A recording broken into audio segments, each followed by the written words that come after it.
Hello दोस्तों, मेरा नाम है अमित और आप देख रहे हैं दिल्ली एनसीआर का number 1 computer repair service center Suraj computers.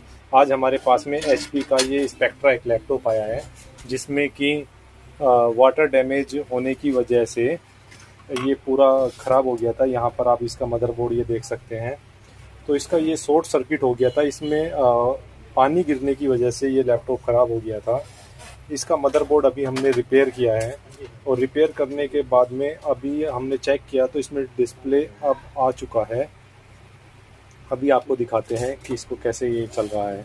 सूरज कंप्यूटर दिल्ली एनसीआर में वाटर डैमेज लैपटॉप भी रिपेयर करते हैं। अगर आपके लैपटॉप पे कुछ चाय, पानी या कुछ भी गिर गया है और वो ऑन नहीं हो रहा है तो आप एक बार सूरज कंप्यूटर से ज़रूर संपर्क करें।